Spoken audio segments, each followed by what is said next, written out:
Em um dia aleatório, monstros começaram a aparecer por todo o planeta. Em meio ao desespero generalizado, pessoas fogem de um monstro segurando um carro. Elas pedem por socorro e tentam escapar. Cidades são destruídas e, em conjunto com os monstros, aquilo surge do nada. Um helicóptero do jornal sobrevoa a área. O repórter fala que a estrutura ainda não mostrou nenhum tipo de atividade e que o exército está mantendo atenção total nela. Essa estrutura, que parece uma montanha com algumas janelas, veio junto com a existência dos monstros, deixando as pessoas apreensivas com os fenômenos que estão acontecendo.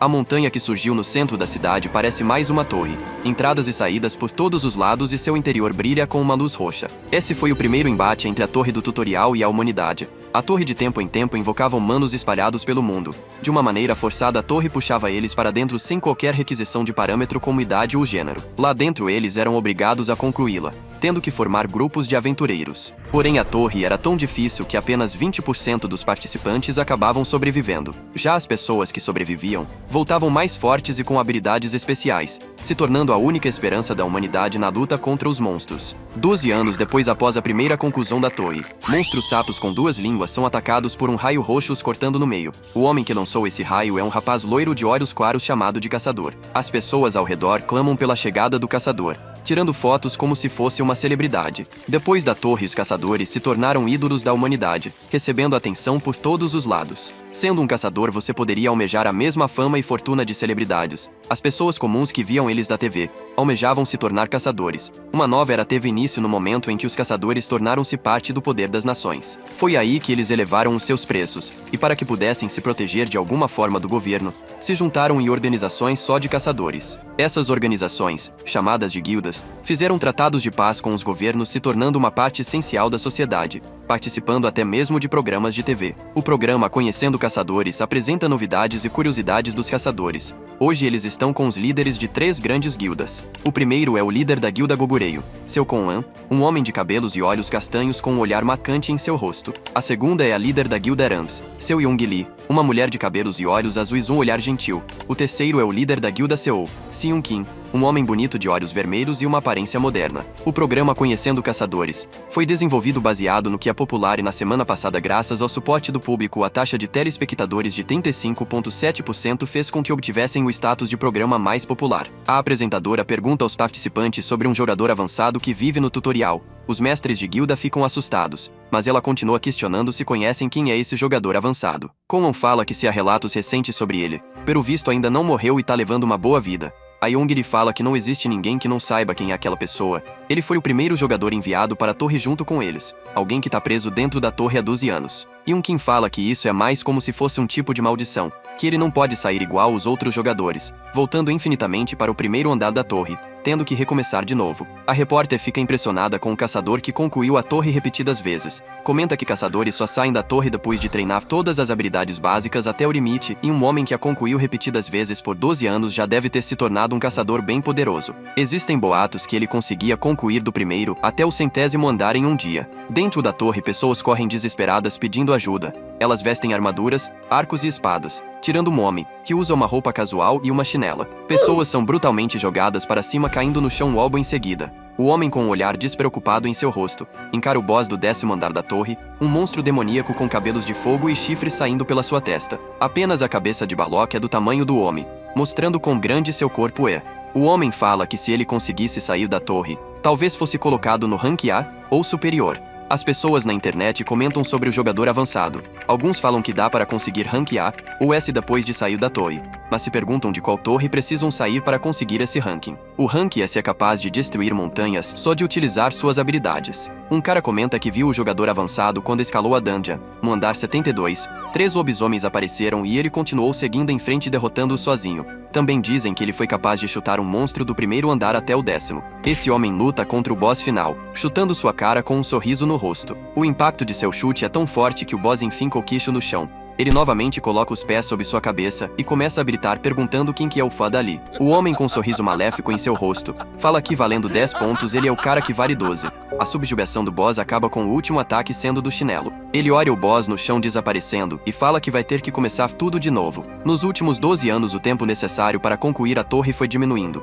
Existem várias torres no mundo, mas todas elas possuem a mesma temática. Por causa disso, toda vez que novos grupos de caçadores concluíram armas mais fáceis de concluí-la eram espalhadas, fazendo com que as pessoas conseguissem melhores equipamentos e melhores estratégias para lutar contra os monstros. Tudo isso era repassado para todo o planeta, tanto que existem até recorde de quem conquista a torre do tutorial mais rápido. Mas a torre não é tão fácil. Uma explosão atinge vários caçadores de uma vez. Por mais que estivessem com conhecimento refinado de como conquistar a torre, somente poucos indivíduos tinham êxito na conquista. Um jovem rapaz caído no chão olha com medo o monstro que está enfrentando. Ao chegar no andar 99, muitos jogadores perderam sua vida na luta contra o boss. O último teste da torre era brutal. 70 de 95 pessoas foram mortas por ele. Essa existência aterrorizante ceifou a vida de mais da metade dos aspirantes a caçadores. E essa mesma existência leva uma voadora na cabeça. Os participantes olham a cabeça de Balok voando do corpo. O homem que fez aquilo pousa no chão. Com essa já são 1349 contusões da torre. Ele fica frente a frente para o portal roxo com raízes em sua volta,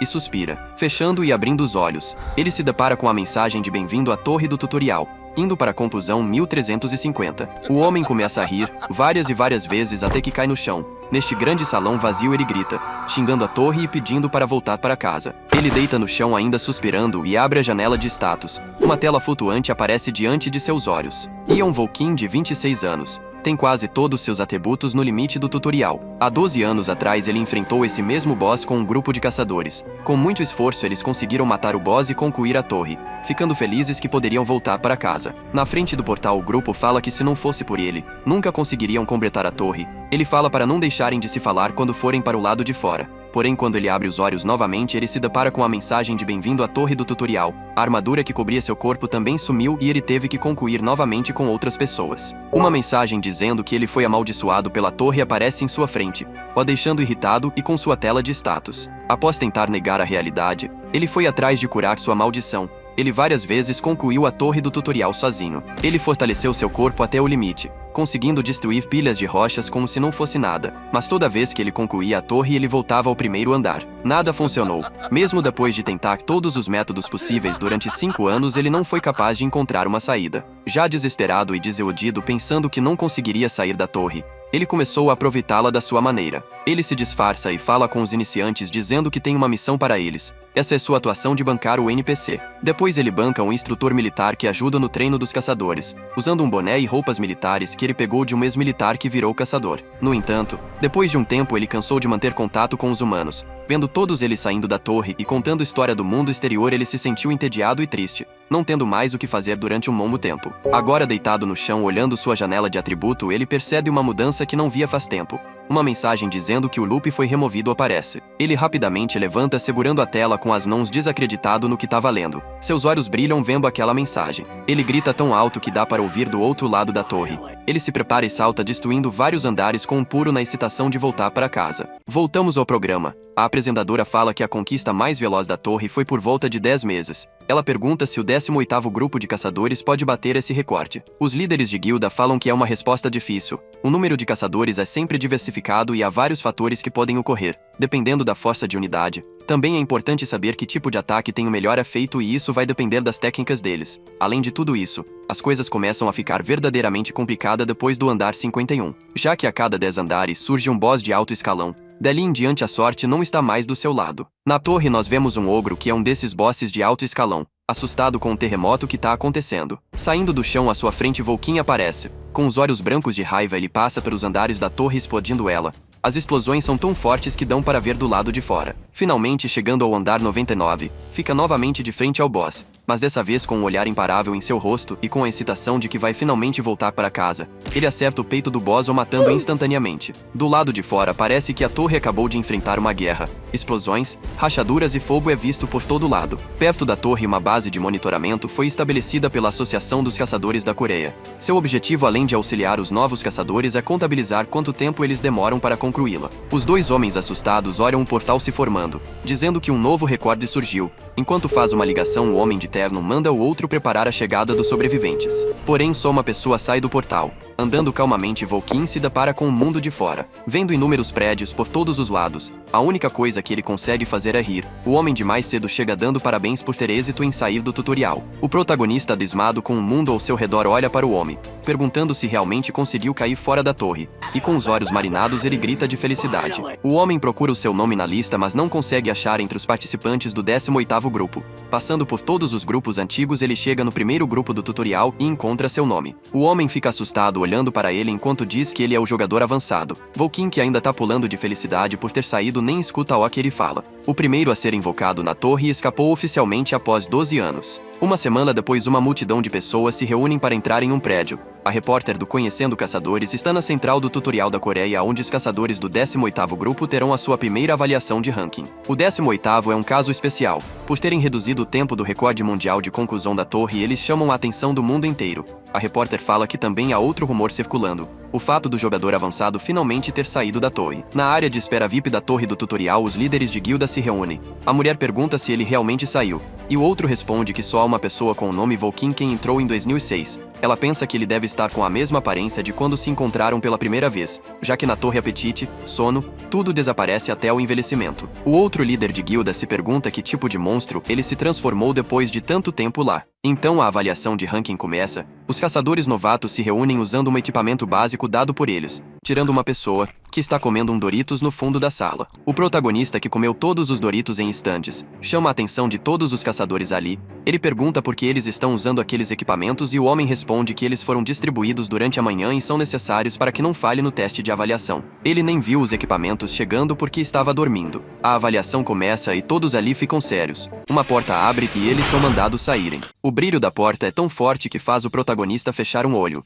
se perguntando o que vai ser dessa vez. Nós somos apresentados ao labirinto da avaliação de ranking, que é um prédio metálico enorme. Lá o grupo de pessoas se reúnem na frente da porta. Um homem de terno dá as boas-vindas. David, um caçador de rank A, irá supervisionar o exame. Ele fala que o exame está sendo assistido pelo mundo inteiro nesse momento. Os caçadores, usando os itens de proteção e suas respectivas armas, se preparam um pouco nervosos. Vendo isso, David fala que eles não precisam ficar tão nervosos, já que isso é como um passeio no parque se for comparado com o tutorial. Enquanto David está falando, o protagonista lá atrás boceja. Entediado com a situação, David usa o seu celular para apresentar o primeiro teste. Com apenas um clique, ele causa um som enorme e um pequeno tremor, explicando que há vários tipos de situações complicadas que eles vão passar como caçadores e essa será uma delas. Atrás dele, vários pedaços de concreto espalhados se movem simultaneamente, formando um labirinto. Esse labirinto está cheio de armadilhas. Ele falou anteriormente que isso ia ser um passeio no parque, mas na verdade vão precisar de todas as suas capacidades para completá-lo. A contagem regressiva para o teste começa e os caçadores se preparam. Todos eles avançam para dentro do labirinto. Vendo isso, David fica feliz que os novos caçadores estão disciplinados e acha que eles trarão bons resultados. Enquanto ele está lembrando dos tempos onde ele era iniciante, o protagonista chega para conversar com ele, perguntando se ele só precisa chegar do outro lado. David o olha de cima a baixo, se perguntando quem era esse homem. Ele se pergunta se ele é um novato e não entende porque ele não está usando os equipamentos que foram concedidos. Vendo o protagonista tão relaxado, ele se pergunta se ele está levando o exame a sério. Cara a cara, ele pergunta se ele acha que o exame é algo trivial, e o protagonista manda ele dar sermão na galera barulhenta que tá correndo por aí. David fica bravo com a arrogância de Volkin, que fica impressionado com a coragem do David de bater de frente com ele. Volkin propõe uma aposta. Se ele conseguir terminar em menos de 20 segundos, David vai ter que pagar 100 mil para ele. Ele, que parece receoso em aceitar a aposta, tem seu ego afundado quando o protagonista pergunta se está com medo, aumentando a aposta para 1 milhão. Antes que ele termine de falar, o protagonista corre para o labirinto e toca uma de suas paredes. Ele fica impressionado com o quanto um caçador consegue ganhar e pensa que o trabalho de caçador na verdade é muito bom. Vendo ele preparar um soco na parede, David se pergunta o que ele vai fazer. Os líderes de guilda assistindo à transmissão também ficam curiosos com a situação. Ele acerta a parede com tanta força que a parede sólida e maciça parece que vira água. O impacto é tão grande que brilha, causando uma sequência de destruição em todas as paredes atrás dessa. Ele vira para David e fala que a saída está do outro lado. Ele tirou uma saída forçada, ganhando a aposta. As pessoas ficam abismados com essa insanidade que foi mostrada, não sabendo nem como vão medir o ranking dessa coisa. Os mestres de guildas que lutaram com ele no passado se perguntam se ele sempre foi desse jeito. E como uma criança feliz que ganhou um doce, ele sai saltitando dizendo que ganhou 1 milhão. Mas quando ele vê o estrago que causou, ele se pergunta se não vão cobrar para ele pagar o prejuízo. Na véspera do exame decisivo dos caçadores, a redação da revista Live Hunter fervilha com especulações sobre o enigmático jogador veterano. Informações são escassas, pois ele é uma figura do passado, e há um novato, Kang-hyun Lee, que talvez mereça mais destaque que o veterano. Lee, um exímio lutador de artes marciais tradicionais, é o foco dos jornalistas, que preparam uma matéria sobre ele,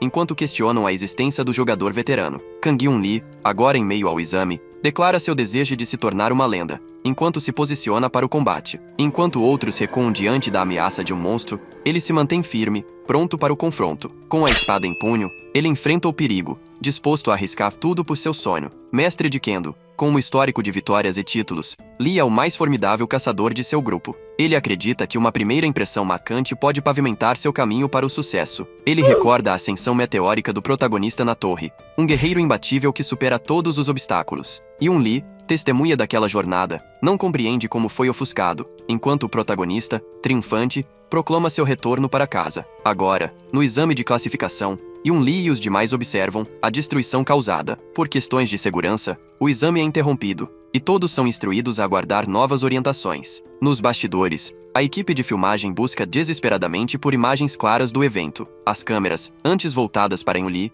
ignoraram o verdadeiro protagonista, que, sem querer, se tornou o centro das atenções. O diretor, ao ver o herói na tela, anuncia o surgimento de uma nova estrela. Hyun Lee, amargurado, contempla o adormecido protagonista, enquanto os caçadores ao redor discutem a explosão, alheios à presença do jogador veterano entre eles. Hyun Lee, contudo, vê uma oportunidade de retomar os holofotes. O comitê organizador anunciou que o próximo exame começará em breve, despertando o protagonista de seu sono. Determinado a não ficar à sombra do jogador veterano, Hyun Lee se dirige ao exame disciplinar, enfrentando monstros. Ele desembainha sua espada e enfrenta um ogro. Graças às pedras mágicas e à tecnologia avançada, o treinamento virtual se torna um espetáculo, onde o objetivo é eliminar o maior número possível de monstros em um tempo limitado. Hyun Lee exibe suas habilidades elétricas, impressionando a todos com os raios emanados de sua lâmina. Com a chegada de um prodígio, ele executa uma série de ataques fulminantes, abatendo 78 criaturas e alcançando a pontuação mais alta entre os competidores. Os espectadores, acompanhando a transmissão,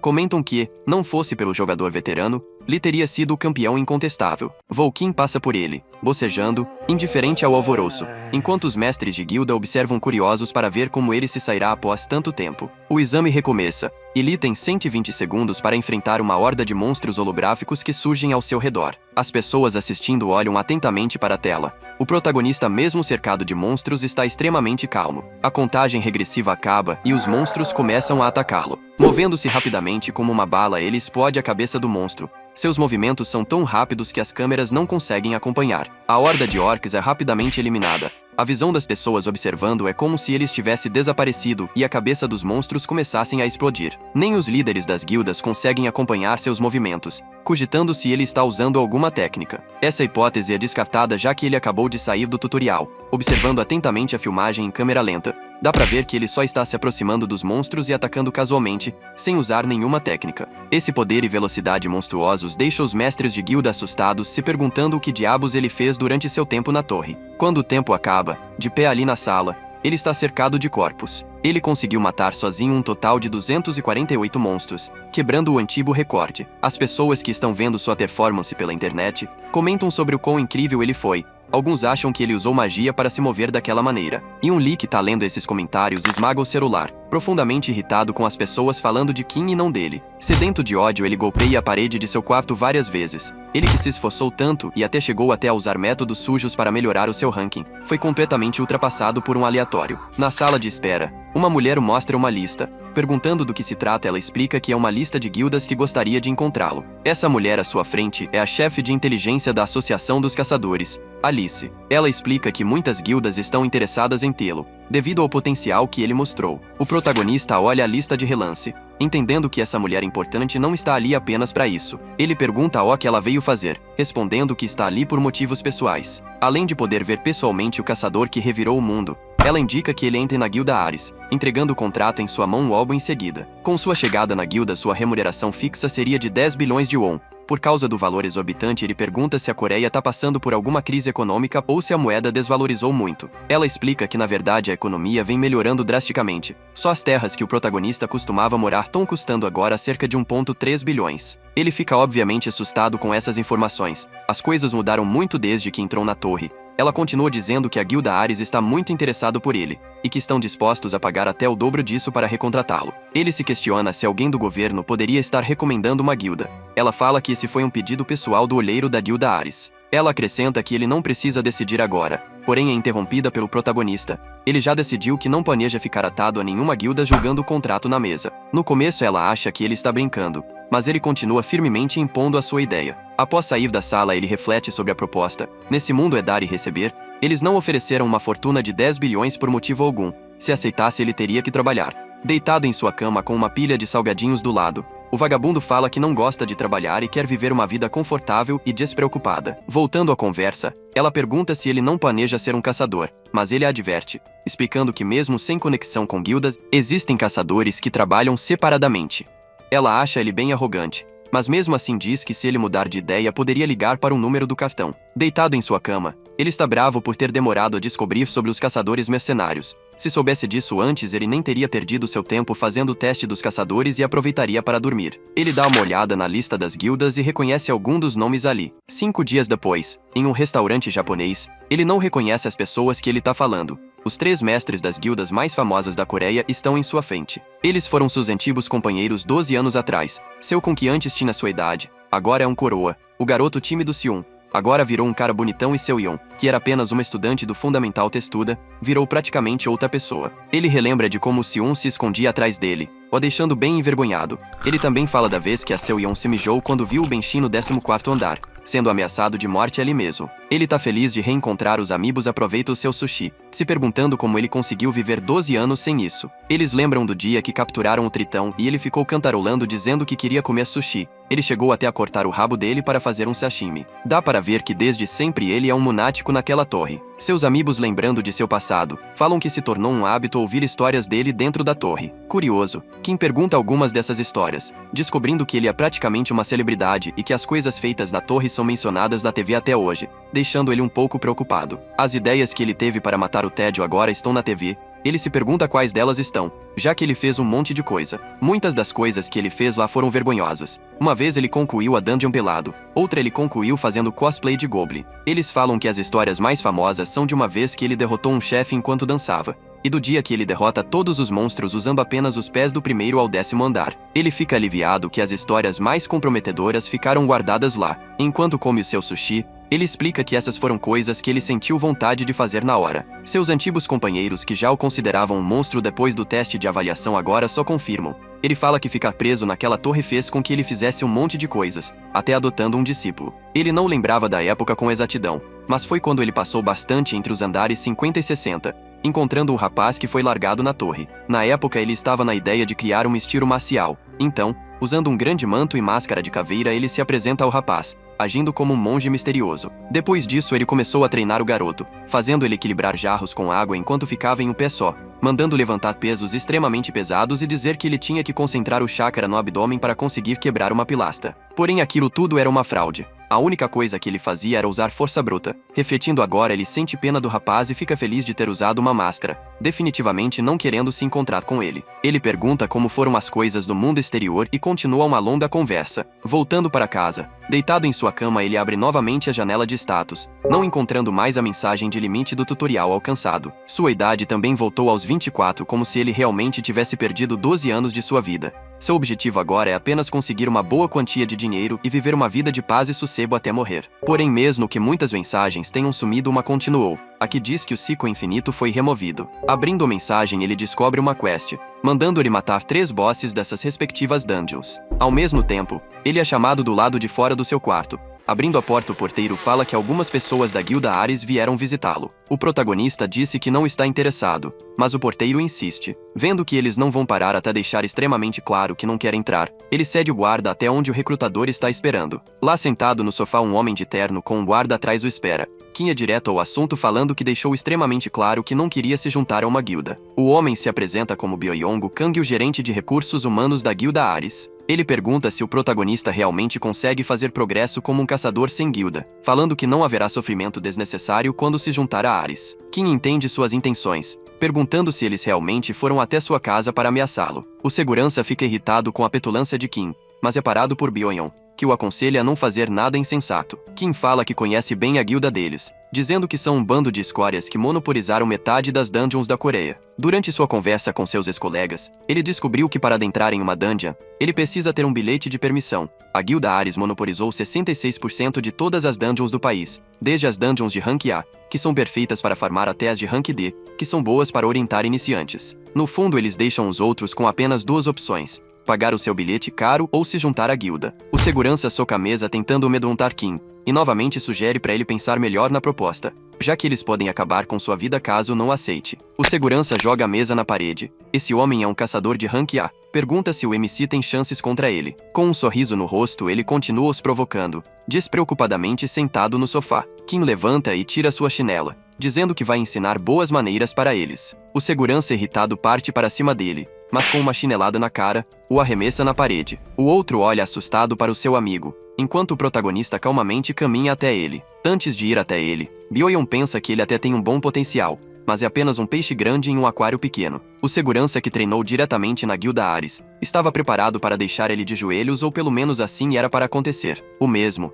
agora enterrado na parede, está completamente desmaiado e o seu superior confuso com a situação. Ele se pergunta como Kim é tão forte mesmo não usando magia. Enquanto o protagonista se aproxima perguntando se ele sabe o que mais odeia, o homem encurralado na parede entra em desespero, enquanto o protagonista continua falando. A coisa que ele mais odeia é quando tentam ameaçá-lo. Com um sorriso maléfico em seu rosto, ele acerta Byoyong. Já à noite, Kim está na casa de um amigo falando sobre o acontecido. Ele fala que talvez tenha exagerado e que os caras da Ares são implacáveis em suas vinganças. Mas o protagonista não teme nem um pouco eles. Se continua explicando que ninguém mexe com eles porque costumam guardar rancor, fazendo ameaças, impedindo de se juntar a guildas e silenciando eles dentro das dungeons. Ele fala que o protagonista fez foi meio brutal e oferece que ele entre na guilda, sendo recusado. O protagonista agora tem um plano em mente e pergunta se ele já ouviu falar do laboratório do Adoro. Ele ficou curioso durante esses 12 anos, porque ele foi o único que não conseguiu escapar da torre. Suas perguntas eram cheias de raiva e ressentimento. Quem foi o desgraçado que fez isso? Por que prenderam ele por 12 anos? Ele acha que se conseguir desvendar esses segredos, vai encontrar o responsável. Então fazê-lo sofrer igual ele sofreu. O laboratório do Adoron é uma masmorra de rank C.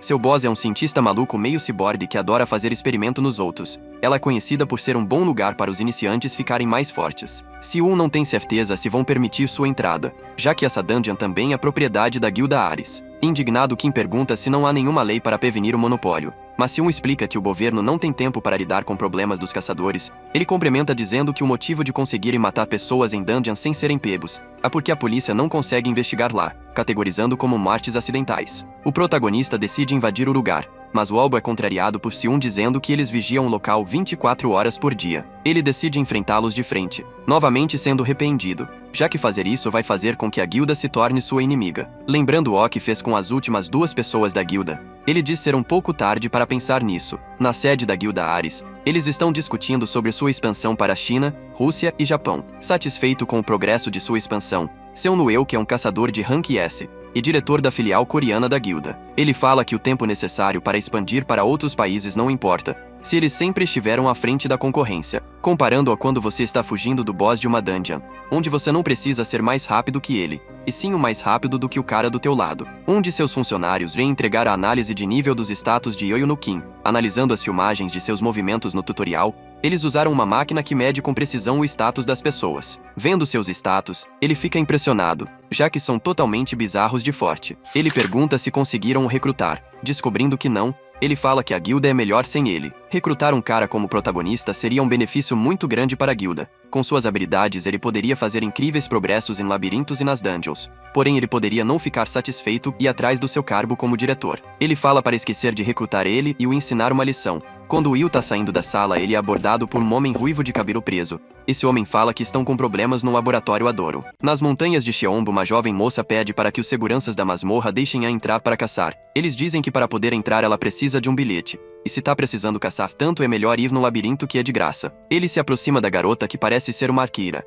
Ela pede para deixar ela passar só dessa vez. E olhando bem de perto a garota, ele fala que pode acabar mudando de ideia se ela der seu número. Vendo essa cena, o protagonista se aproxima. O homem fala que ali não tem nenhum banheiro e se precisar cagar é melhor ir no mato. O MC retruca dizendo que precisa entrar na dungeon. O homem acha que é algum tipo de brincadeira, já que lá é um local realmente perigoso. Kim continua se aproximando. O segurança fala que se ele não sair agora vai apanhar. Já sem paciência, ele fala que já esperou demais, enquanto tira sua chinela. Os homens ficam confusos com aquilo, enquanto o MC chama os dois. O homem acha que ele é algum maluco e tenta o mandar embora. Quando se aproxima, é acertado pela chinela do protagonista, sendo arremessado alguns metros para trás. Seu outro amigo vira para entender o que aconteceu, enquanto o protagonista se aproxima por trás. Como ele acabou exagerando um pouco e a chinela explodiu, ele manda o cara entregar os sapatos dele. Com um olhar ameaçador em seu rosto, ele diz que se não entregar agora vai terminar como o outro. Agora, usando os sapatos que mais parecem uma parte de armadura, ele disse ser super leves e confortáveis.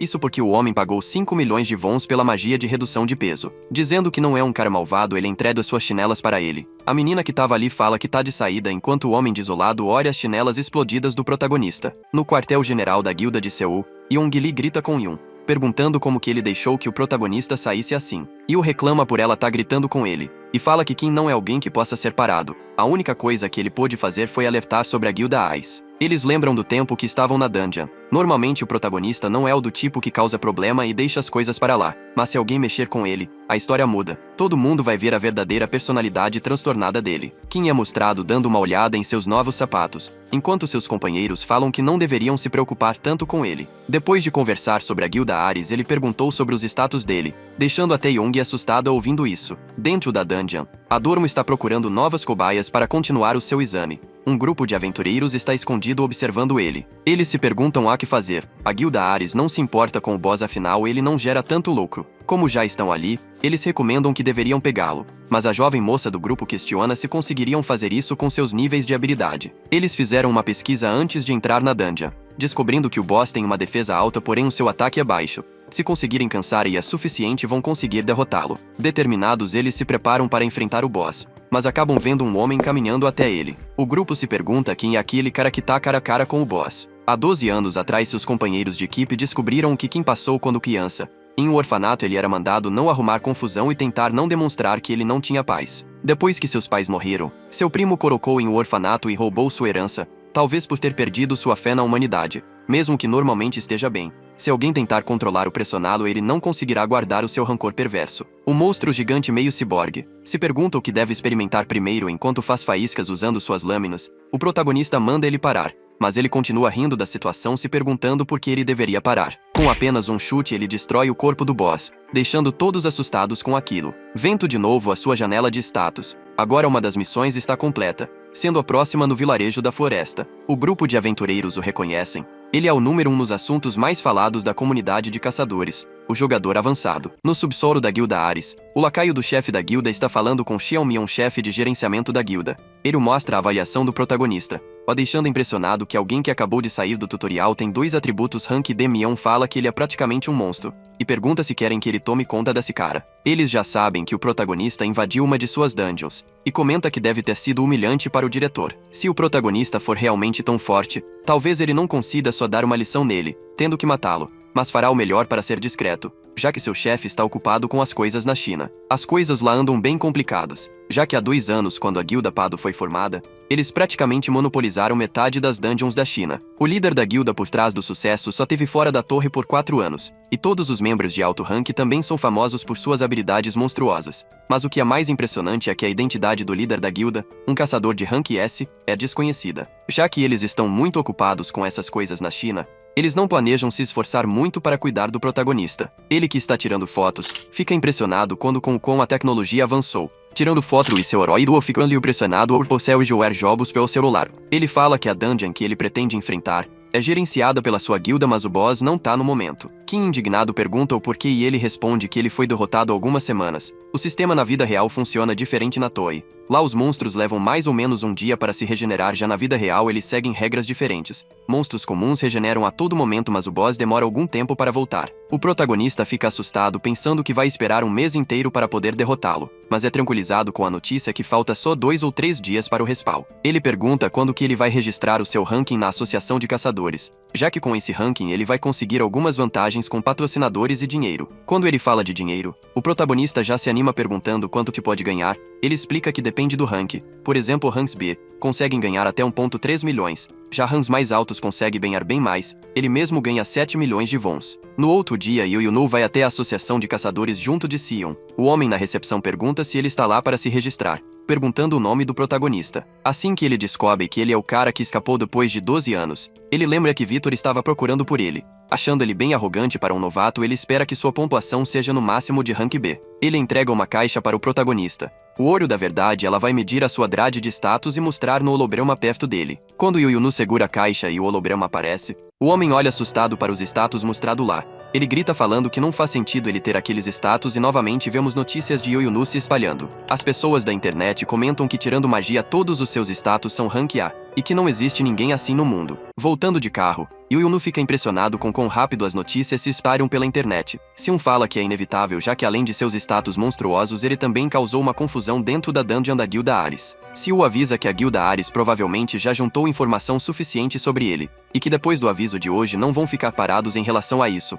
Enquanto manda o protagonista tomar cuidado, ele está jogando em seu celular. Ele começa a rir mostrando seu celular. Ele fala que na tela de carregamento do jogo tem um caçador fazendo uma pose ridícula cheio de efeitos baratos. Sion, com um olhar sério no rosto, fala que aquele é ele, deixando um clima constrangedor no carro. Ele pergunta se Sion não tem nada para fazer, já que os outros mestres de guilda estão sempre ocupados e ele parece estar sempre com tempo livre. Ele disse que é tão ocupado quanto e só tirou um dia de folga para poder ajudá-lo, mas o protagonista não acredita muito nesse papo. Voltando ao subsolo da Guilda Ares, os dois ali estão impressionados com a força do protagonista. Mion fala que eles não precisam se preocupar, já que ele chamou Xiong, um caçador que está prestes a se tornar ranking S na China. Já no vilarejo na floresta, Yoyunu e Siu estão esperando que o boss regenere. Enquanto eles entram mais a fundo na floresta, um homem a alguns metros os observa com um sorriso no rosto. O protagonista pergunta quem é o cara que anda com eles. Siu explica que ele é um ajudante para juntar os materiais. O protagonista não entende muito bem que materiais são esses, mas ele explica que os materiais dropados pelo boss poderiam ser vendidos por 20 ou 35 milhões de wons. O protagonista assustado pergunta para que alguém usaria esses materiais. Siu entende que alguém que se veste como ele dificilmente entenderia para quê, já que eles servem para fazer armas e armaduras. O ajudante pede para gravar a raid, explica que dá para ganhar dinheiro fazendo transversões. Yoyunu, um mercenário de primeira, quer ganhar 80% do lucro. Eles seguem caminhando mais a fundo na floresta. Siu entrega um mapa a ele dizendo que mais a fundo na floresta ela se torna um labirinto. O protagonista, que não faz ideia de como ler o mapa, o joga fora enquanto se aproxima de uma grande árvore. Ele vira para o ajudante e fala para gravar bem, enquanto se prepara para dar um soco nela. Seu soco é tão poderoso que destrói grande parte da floresta, criando um caminho até o boss, um ogro de 2 cabeças. O ajudante fica impressionado com as habilidades de Yoyunu gravando e seguindo ele até o boss. Com um pulo, o protagonista vai parar na altura do boss, desviando de seu ataque e subindo em seu ombro. Ele o chuta, o fazendo cair enquanto sobe em cima dele. Debaixo do luar, em poucos segundos, ele eliminou um boss da dungeon. Enquanto o ajudante está feliz que o seu vídeo vai viralizar, o homem em cima da árvore os observa com um sorriso maléfico em seu rosto. Este homem é Xiongan, que estava analisando as capacidades do protagonista, concordando que ele realmente faz jus ao nome de jogador avançado.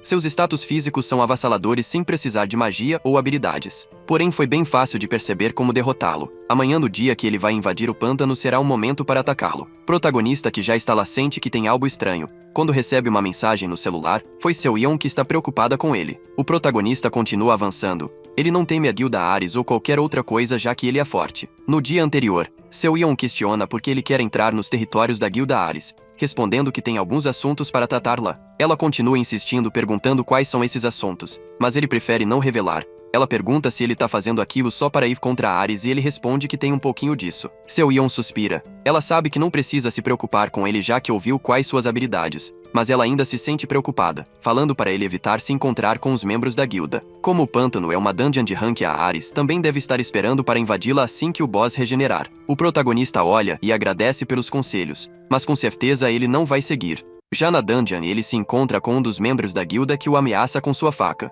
Ele grita tentando intimidar. enquanto o protagonista lembra das palavras de sua amiga. Vendo o homem em posição de ataque, ele pergunta se eles nunca aprendem. Assim que ele chega, começam a desrespeitá-lo. Aí apanham por não o levarem a sério. O protagonista, já cansado, fala que é sempre a mesma coisa. E irritando o cara que parte para cima, uma explosão é vista enquanto o protagonista calmamente sai de lá. Andando no chão fofo do pântano, ele é observado por um monstro na água, que assim que detecta que ele chegou perto o suficiente, vai para cima dele. Em sua frente, um crocodilo com mais de 20 metros. Ele fica impressionado com o seu tamanho. Lembrando das palavras de sua amiga, ele sabe que seu couro é forte e resistente e que seus dentes valem muito dinheiro. O protagonista sorri maleficamente quando parte para cima do boss, o acertando em cheio. Ele fala que vai o matar rápido e lotear tudo, mas é surpreendido com o monstro tentando fugir. Ele segura pelos seus 2 rabos, não deixando que entre na água. O monstro desesperado escuta o protagonista falando de um ataque chamado balanço gigante, enquanto é girado violentamente no ar. Ele o arremessa numa montanha, mas impressionantemente ele sobrevive e volta para atacá-lo. Vendo a aura assassina do boss, o protagonista fala se ele quer apanhar mais, enquanto é observado por Xiaogan. O crocodilo o ataca, e o Yunu se prepara para acabar com ele, mas tem suas pernas presas por correntes brilhantes. Xiaodan, que o atacou desprevenido, fala que é hora de morrer enquanto o boss abre a boca para atacá-lo. Ele rapidamente usa suas mãos para escapar do ataque do boss, e quando volta a olhar para suas pernas, tem correntes vermelhas brilhantes aprendendo. Confuso sem saber o que é isso, Xiaodan, em cima de uma pedra, fala que isso se chama correntes mágicas, e que é perfeito para usar em alguém como ele que não tem magia. Sentado no chão, o protagonista pergunta quem é ele, que desce da pedra se apresentando. Ele foi enviado pela Guilda Ares para lidar com ele pessoalmente. Protagonista Suji de Terra fala que ele é um assassino da guilda, enquanto ele confirma. Ele fala que ficou impressionado com a força bruta dele, já que ele conseguiu lançar o crocodilo com extrema facilidade. Ele tá ciente do quão poderoso ele é, porém preso nessas correntes não vai conseguir se mover. E o Yunu tenta se soltar, mas percebe que as correntes não se mexem. Ele explica que isso não é uma corrente qualquer e sim uma corrente mágica. Isso quer dizer que para conseguir escapar ele tem que usar magia. Esse plano foi especificamente desenvolvido para ele, que acabou de sair da torre e não tem magia. E o Yunu pergunta se realmente está em apuros, deixando Xiaodan estressado. Ele fala que todos são assim. Uma vez pegos desprevenidos, eles agem como se não fosse nada. O protagonista, que continua agindo como se não fosse nada, deixa ele ainda mais puto, sacando sua espada e indo atacar Yunu. Assim que sua espada entra em contato com ele, ele ativa uma habilidade fazendo uma grande explosão. Ele acha que conseguiu matá-lo, mas quando a fumaça se dissipa, Yunu está perfeitamente bem, se perguntando se era para ter acontecido alguma coisa. Isso deixa ele totalmente assustado. O ataque não surtiu efeito algum nele. Ele tenta atacar mais uma vez, mas é surpreendido por um soco, jogando para longe, e o Yunu se aproxima falando que deveria ter prendido o corpo inteiro dele. O homem confuso pergunta como isso é possível, enquanto as correntes se desfazem. Após isso, Yunu quebra a árvore que ele tá preso, e assegura. Já que ele é um assassino, ele sabe o que vai acontecer agora. Enquanto vemos o crocodilo, ele é jogado em cima do crocodilo, o matando instantaneamente. A notificação de conclusão da missão aparece em sua frente, dizendo que a janela de status vai ser atualizada. Voltando para a Guilda Ares, Mion descobre que Xiaodan foi morto pelo protagonista. A árvore em que ele estava preso já havia sido engolida pelo pântano, não deixando nem que eles recuperarem os restos mortais. Xiaodan era um caçador com 2 status Rank S, junto com 7 habilidades. Alguém tão forte perdeu para Yunu. Mion fica preocupado e ao mesmo tempo estressado, pensando em como vai conseguir lidar com ele. Voltando para casa, Yunu está deitado no sofá pensativo. Ele suspira logo depois, abrindo sua janela de status. Novas coisas foram adicionadas. Ele ganhou a habilidade de varredura de status, e também um convite do sistema para ser guardião temporário. Ele não entende muito bem, mas fica feliz que alguma coisa mudou. Ele achava que ia completar a missão e receber alguma informação da torre, mas o que recebeu foi um convite que expira em 2 horas. Siu chega em casa, perguntando se ele já jantou, e o Yunu aproveita a oportunidade para checar sua nova habilidade. Usando a varredura de status, ele consegue checar os status de outra pessoa, mas ele acaba não conseguindo ver muitas informações devido ao baixo nível da habilidade. Ele fica bravo, dizendo que isso é inútil, fazendo Siu achar que foi com ele. Sentado no sofá, ele espera com que o sistema atualize, para que ele possa descobrir alguma coisa sobre a torre. Quando o relógio bate às 12, todo o seu redor fica escuro e ele é teletransportado para uma sala. Nessa sala, uma mulher o espera sentado na mesa da sua frente. Com um olhar vazio em seu rosto, ela o cumprimenta, dizendo ser sua assistente, AVI. Ela fala que enquanto estiver vivo, eles vão se ver com frequência. O protagonista fica animado, pensando que finalmente vai ter algumas de suas perguntas respondidas. Ele finalmente vai entender o porquê ficou preso na torre. Cara a cara com Av, ele espera com que ela fale alguma coisa. Ele pergunta se ela não vai dar uma explicação e acaba descobrindo que ela só responde as coisas. Como primeira questão, ele pergunta quem o aprisionou na torre do tutorial. Porém, ela não pode responder, já que a varredura de status dele é muito baixa. Ele fica bravo já que para ter suas perguntas respondidas precisa aumentar o seu nível de varredura. Ele continua fazendo algumas perguntas, mas ela não responde nenhuma, deixando ele tão estressado que dá um cascudo nela. Sem saber quem é ela ou por que ela o trouxe, ela não consegue nem responder suas perguntas. A VI fala que tem uma coisa que ela pode contar: os guardiões são aqueles que defendem. Ele respira e desiste perguntando quais são as informações que ele precisa saber. Ela explica que como atualmente ele é um guardião temporário, quando subir de cargo ele vai conseguir respostas mais detalhadas das perguntas. Ele pergunta como se torna um guardião oficial. Ela responde que em 5 dias uma fenda vai aparecer na região em que ele vive. Em sua parte mais profunda ele vai encontrar uma chave para aumentar o nível da varredura. Conseguindo essa chave ele se torna um guardião de verdade. Voltando para casa ele fica pensativo sobre o que aconteceu, pensando que vai fazer tudo necessário para conseguir informação. No outro dia ele se reúne com os mestres de guilda, explicando que uma fenda vai aparecer. Todos ali reunidos ficam assustados com a informação, já que uma fenda significa desgraças eminentes. Já na sede da guilda Ares, o diretor quebra a mesa no soco. Depois de ouvir o relatório que um dos caras mais fortes da empresa foi morto, ele fica extremamente puto e fala para não economizar gastos para ter sua vingança. Ele os manda arranjarem um mercenário que seja mais forte do que o anterior, e deseja ver Yoyo no morto. Depois de eliminá-lo, ele voltará sua atenção na guilda Pado, já que seus membros estão sendo eliminados por uma força especial mascarada. Então vemos o protagonista encantado com o anel, um pequeno item que custa mais de 2 bilhões de wons e é encontrado em labirintos. O protagonista pergunta qual é a diferença entre labirinto e dungeon. Eles explicam que nos labirintos dá para encontrar artefatos igual esse anel, mas dungeon só consegue recursos dos monstros ou pedras de cristais mágicos. Eles falam que esse anel é encantado, comparando com aqueles que tem em jogos. Usando sua habilidade ele consegue descobrir que o anel é um item classe com habilidade de pirocinese, porém ele não consegue ver muitas coisas devido ao nível baixo da habilidade. Achando sua habilidade uma bosta, ele pensa que quando terminar as coisas que tem para fazer é melhor visitar um labirinto. Ele lembra da conversa que ele teve com a VI, e pergunta se eles sabem sobre uma fenda, deixando todos em alerta quando escutam isso. Basicamente uma fenda é quando o chão se abre do nada e uma quantidade interminável de monstros começa a sair de lá. Aqueles que testemunharam pessoalmente chamaram de portões do inferno. A VI que falou isso tão calmamente fez o protagonista considerar que não era nada demais, deixando ele puto com isso. Ele pergunta o que aconteceria se uma fenda abrisse na Coreia. Todos ficam pensativos, já que provavelmente eles conseguiriam parar uma fenda de ranking baixo, mas iria transformar a área inteira em um terreno baldio. Algumas guildas iam tentar combater a fenda. Já a guilda Ares provavelmente ia mandar uma equipe de Zeningen e falar que ajudou na defesa contra a fenda. O protagonista olha para a carne em seu prato e fala para eles comerem bastante e descansar bem para os próximos dias, deixando eles meio confusos. Alguns dias depois no aeroporto, algumas pessoas percebem um pequeno terremoto acontecendo. Esse terremoto aumenta e o chão começa a rachar. Uma fenda vermelha começa a se abrir de pouco em pouco, até ganhar um enorme tamanho. Enquanto isso, em um castelo distante, um homem encapuzado se aproxima de uma enorme mesa circular. Ele fala que a nona classe despertou. O homem sentado nessa mesa pergunta se foi completamente despertada. Ele explica que não, mas irá despertar totalmente em breve. O momento não poderia ser melhor. Esse homem com aparência demoníaca olha para Yoyunu esperando ver do que ele é capaz. Voltando para o aeroporto, as pessoas estão no chão, amedrontadas por causa do terremoto. Alguns conseguem se manter de pé, mas outros simplesmente caem de joelho. Um helicóptero jornalístico sobrevoando o local avisa para as pessoas evacuarem a área devido à aparição de uma fenda. O aeroporto foi bloqueado e os caçadores foram enviados para lá, porém rios de monstros continuam aparecendo da fenda. A situação está piorando cada vez mais, como uma guerra entre humanos e bestas. Elas implacavelmente avançam para cima dos humanos. Alguns desesperados não conseguem fazer nada, porém um membro da equipe usa uma habilidade prendendo alguns monstros e usando tempo para eliminá-los. Ele, como caçador experiente, manda um novato se levantar e continuar lutando. Porém, mesmo matando vários monstros, ele percebe que a situação tá cada vez pior, já que os reforços não chegam. Não importa quanto eles matem, sempre continua aparecendo mais. Eles têm que atacar a localização correta onde a fenda abriu. O homem escuta um barulho, e quando olha vê um esqueleto gigante se aproximando. Esse é um monstro de rank A, fazendo as pessoas ficarem sem esperanças. Quando o esqueleto vai atacar, o homem manda que todos eles corram, enquanto tenta proteger o ataque. Porém, mesmo se defendendo, o impacto é tão grande que joga ele para longe, parando em um carro. O esqueleto se aproxima, ficando cara a cara com ele, preparado para dar o golpe final.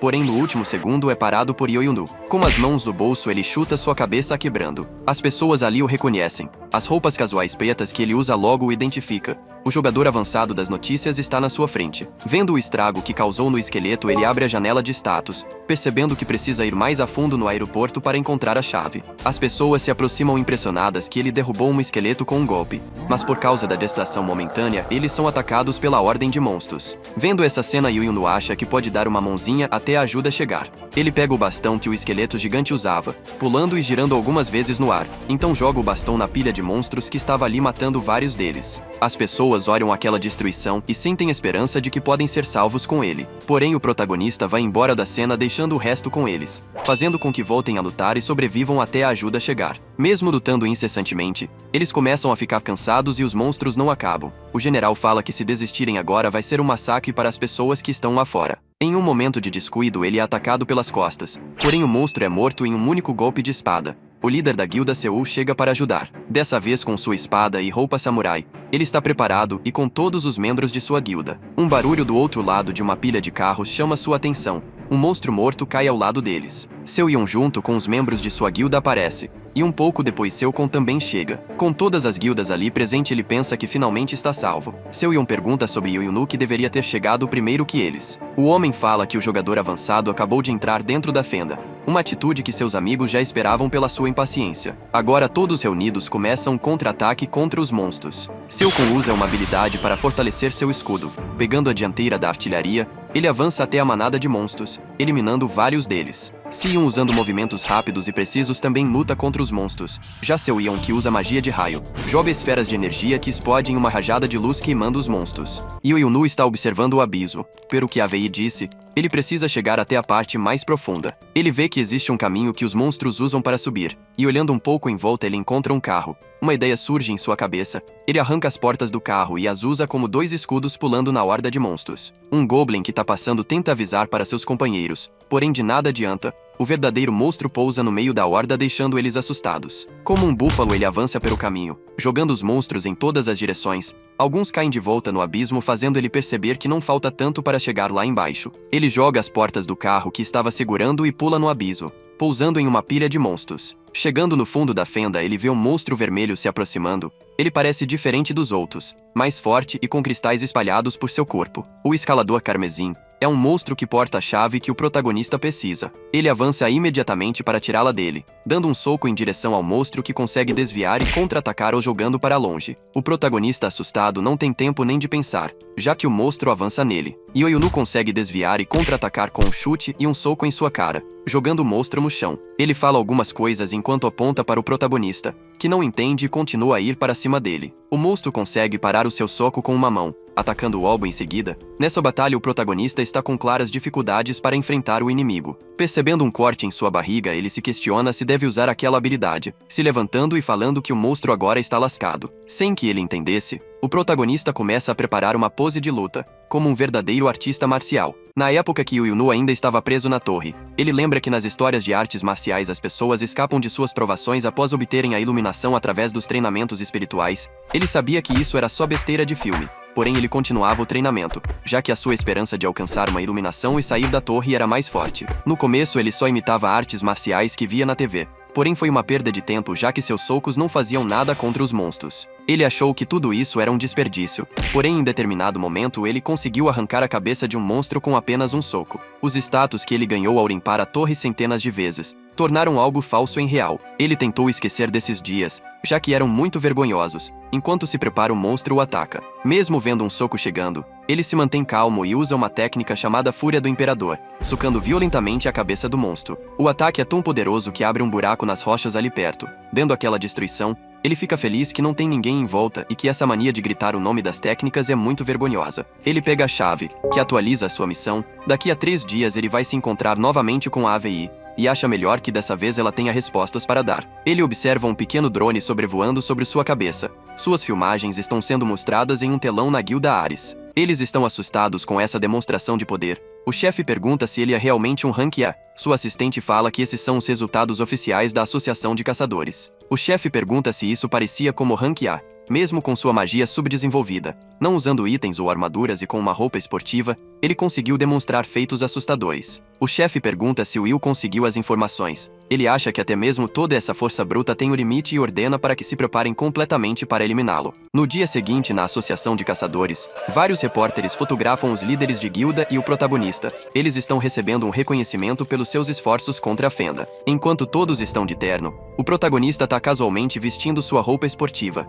enquanto é filmado pelo ajudante da Hyde na floresta. Ele está bastante contente que tem várias pessoas vendo sua live. Comentários não param de subir quando o protagonista é premiado. Um homem que parece ser do exército o observa de cima a baixo analisando sua roupa. Ele pergunta se precisa trazer roupas novas para ele, mas é respondido com petulância pelo protagonista, o deixando profundamente irritado. Após receber os seus prêmios, ele pergunta se pode ir embora, mas antes que pudesse responderem, ele corre até a saída. Os seus amigos ali presentes nem se impressionam mais com essas coisas, já que o protagonista é Albin que não se prende às amarras da sociedade. Nós somos mostrados ao castelo da Guilda Pabo na China. Uma mulher em uma grande banheira de água quente observa a TV, vendo a filmagem do protagonista lutando contra o monstro carmesim. Ela observa suas posições e seus movimentos assustada, saindo da piscina e rapidamente perguntando qual o nome dele. Sua assistente fala que ele é o caçador Yu Yunu que acabou de sair do tutorial. Ela manda que descubram tudo sobre ele do seu passado até o presente. Enquanto a assistente concorda, um homem vestindo kimono branco entra na sala. Ele a cumprimenta e fala que traz notícias a respeito da subjugação da guilda Vion. Nem olhando para ele, ela pergunta quais são as informações. Parece que eles conseguiram tomar controle de todas as dungeons da região sul, porém um executivo foi capturado pela guilda Ares. Enquanto se seca, ela fala que se um executivo caiu na mão de inferiores, ele nem merece estar na guilda. Ela amarra seu cabelo e fala que é vergonhoso eles não estarem conseguindo capitalizar todas as guildas no próprio território. Enquanto olha para o protagonista na tela com um olhar de apaixonada, ela fala que esse é um pequeno preço a se pagar para continuar mantendo esse juramento. Voltando para a Coreia, Seo Yun pergunta para o protagonista se ele entende o quão famoso se tornou. Ele virou uma figura pública agora, mas não entende o quão difícil isso pode ser. Na internet as pessoas postam notícias e comentários maldosos sobre ele. Eles falam que foi por ele ter ido receber o prêmio de roupa casual e chinelo, e depois fugir de lá. Yu Yunu não se importa com isso já que não irá vê-los novamente, e vai continuar vivendo do jeito que quer, deixando seus amigos preocupados com seu futuro. Ele se levanta falando que precisa sair. Quando seus amigos questionam para onde vai, ele respondendo que irá para um encontro, deixando todos em choque. Quando ele sai, todos ali ficam preocupados com ele. Mesmo que tenha saído da torre há pouco tempo, ele já fez vários inimigos. Seokun fala que não deveriam se preocupar com ele já que é forte. E também não é como se ele saísse por aí arrumando confusão. Ele vai para um beco isolado. Enquanto espera o tempo do convite acabar, uma luz forte cerca seu corpo e ele novamente vai para a sala de AVI. Ele pergunta se a varredura de status subiu de nível. AVI responde que após lutar contra o demônio carmesim ele foi de menor rank para rank inferior, não a deixando nem um pouco satisfeito com isso. AVI fala para ele acalma. Iti só tá repetindo o que foi instruída a dizer pelo sistema. Ela fala que as informações que ele pode acessar são praticamente as mesmas, o deixando puto pra caralho. Mas agora que ele se tornou um guardião oficial, ela pode compartilhar as tarefas que ele deve completar. E uma vez que tenha completado elas, ele poderá descobrir tudo o que quiser. Agora que ele se tornou um guardião, seu papel é impedir todos os escaladores que sobem a torre. Ele fala que ficou preso na torre por 12 anos e nunca viu um deles, mas é corrigido falando que não está se referindo à torre do tutorial, e sim à torre que consiste em 12 camadas na qual a terra faz parte de uma delas. O que ele tem que proteger é a 9ª camada, a terra. E o Yunu só queria saber quem o aprisionou na torre, e agora virou um protetor da terra. Todas essas coisas são complicadas demais para alguém que só queria viver em paz e sossego. A VI fala que se ele não parar os escaladores, a 9ª camada será destruída, o que significa o fim da vida dele e dos seus amigos. Ele fica indignado por não ter escolhas e só ter que se calar e obedecer. A VI tenta amenizar a situação dizendo que não era bem assim, deixando o protagonista mais puto ainda porque ela não consegue dar um bom motivo. A VI, que tem o prestigioso título de administradora do novo sistema, está sendo muito mole com ele. Ela chama seu nome, mudando seu tom de voz para uma voz séria. Porém o protagonista responde mais sério ainda, fazendo a VI perceber que essa abordagem não vai dar certo. Ela muda o tom, explicando que o fato de terem escolhido ele para ser o guardião foi para seu próprio bem. Ela também fala que vai ter recompensas, que vão aumentar conforme ele mata mais escaladores. E o Yunu agora fala num tom de voz calmo e sereno. Ele pergunta em qual nível de varredura ele precisa estar para saber quem foram os filhos das putas que criaram a torre e trancaram ele dentro. A VI novamente fala que o nível de varredura dele tem que ser maior para ter acesso a essa informação. Ele pergunta quantos escaladores ele precisa matar para subir de nível, mas a VI fala que não tem o número exato já que eles também têm níveis. Para conseguir as informações que quer, Ele precisa matar 5 escaladores de rank alto. O demônio carmesim que ele enfrentou antes era provavelmente um escalador de ranking baixo, fazendo ele entender como é que esse sistema funciona. Voltando para sua casa, ele está em uma biblioteca, observando sua janela de status. A única mensagem nova que tem lá é que ele vai receber uma notificação quando um escalador aparecer. Toda essa baboseira de que a Terra está dentro de uma torre e que ele precisa ser o salvador da humanidade, tudo isso é muito complicado. Então, para simplificar as coisas, o que ele tem que fazer é bater em uns monstros até conseguir descobrir quem aprisionou ele dentro da torre. Enquanto tá pensando nisso, ele recebe uma ligação da Seo-yeon. Quando ele atende, ela fala que ele tá em sérios problemas e que é para ver as novas notícias imediatamente. Quando ele abre a TV, se depara com os apresentadores falando do assassinato que ele cometeu em um membro da guilda Ares. O protagonista vai para a casa do Seo Kwon-an.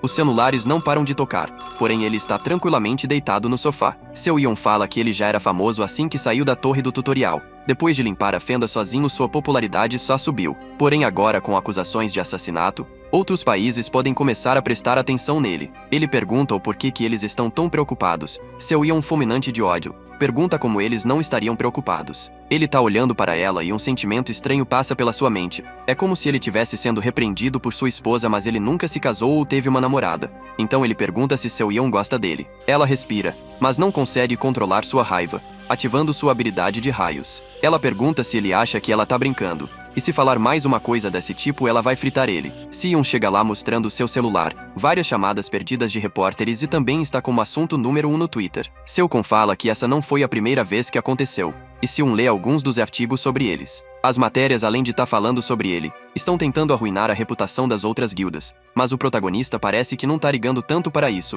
que até impressiona eles por sua falta de preocupação. Seokon recomenda só deixar o celular desligado igual ele, e fala que a coletiva de imprensa começa em 30 minutos. Os outros dois que não sabiam da coletiva perguntam se ele planejou alguma coisa. Eles até acham que ele pretende arrebentar todos os jornalistas e declarar a guerra contra a guilda Ares. O protagonista fica decepcionado pela forma que eles pensam que ele vai agir, enquanto Seokon ri da situação. Na guilda Ares, o diretor pergunta se está tudo indo de acordo com o plano, e o responde que sim e explica toda a situação. Julgando pela opinião do público, vai ser muito difícil que ele consiga sair dessa. O diretor fica satisfeito, pensando que quem bate primeiro ganha a luta, e como já é tarde demais para fazer as pazes, ele planeja ficar um passo à frente do Yoyonu, acabando com ele de uma vez por todas. Na coletiva de imprensa, os jornalistas perguntam se essas informações são verdadeiras, se ele realmente atacou a guilda Ares. O protagonista, vendo todas essas pessoas tirando foto e gravando, fala que não sabe como as conferências de imprensa realmente funcionam e só vai fazer do jeito dele. Ele escolhe um dos repórteres, que pergunta como é que ele está se sentindo nesse momento.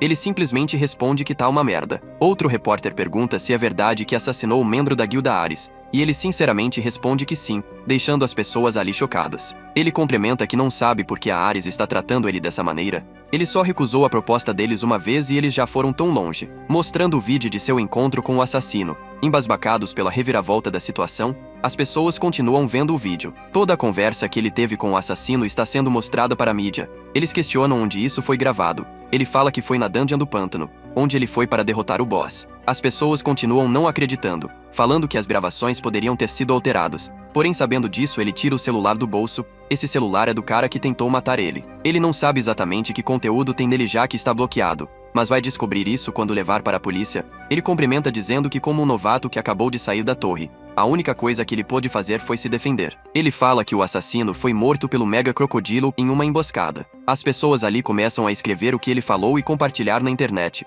Ele sai da palestra irritado que precisa fazer tantas coisas chatas. Agora o jogo contra a guilda Ares virou. O protagonista que estava sendo acusado agora é aplaudido, enquanto a guilda Ares é acusada de mentir. No escritório, o diretor tá puto em como ele virou o jogo com simples gravações de áudio. Ele subestimou achando que ele era só músculo e sem cérebro. Mas ele não vai deixar isso acabar assim. Em um restaurante, seus amigos estão impressionados com a sua meticulosidade. Eles não esperavam que ele ia conseguir uma gravação e ainda pegar o celular do assassino. Mas o protagonista fala que o celular não era do assassino. Na verdade, ele só pegou no quarto aleatoriamente. Eles questionam se as outras coisas também são mentiras, mas ele corrige dizendo que a gravação é verdadeira. Como eles ficaram dizendo que a Ares era perigosa, ele ficou gravando áudios a todo momento, mas não imaginava que seriam tão úteis como foi agora. Eles falam que se a polícia pegar esse celular e investigar, ele vai ser descoberto. Mas ele explica que provavelmente os caras da Ares vão fazer uma visita a ele. Aí ele vai simplesmente mandar eles caírem fora do jeitinho dele. A guilda Ares está sediada nos Estados Unidos. Elas são uma das maiores guildas do mundo e tem sedes em várias localizações. porém aparentemente nenhum outro país concedeu tantas dungeons como a Coreia. Seja um plano ruim ou uma proposta, isso não importa para ele. Eles têm muito a perder nessa luta, mas ele não. Um tempo depois, em um estacionamento, Yoyuno manda Seung ir para casa sozinho, que ele precisa fazer uma caminhada. Ele vai até um beco e percebe que está sendo seguido por várias pessoas. Ele sabia que algo assim aconteceria se ele ficasse sozinho, mas não esperava que fosse tão rápido. Um dos homens se aproxima e fala que alguém está à sua procura e que é para ele o seguir. O protagonista fala que não quer, e o homem responde que vai levá-lo à força. Yoyuno fica impressionado com a coragem deles enquanto tira vegetais do chão. O ninja fica bravo com sua petulância e o ataca, usando uma magia em suas duas mãos, mas esse ataque é facilmente parado usando os repolhos. Depois de verem o chefe sendo arremessado para longe, todos os ninjas o atacam ao mesmo tempo usando todo tipo de habilidade, porém nenhum de seus ataques é forte o suficiente para penetrar sua pele. Nosso vídeo termina aqui. Se vocês gostarem, deixe o like no vídeo que eu trago a próxima parte. Até a próxima. Tchau, tchau.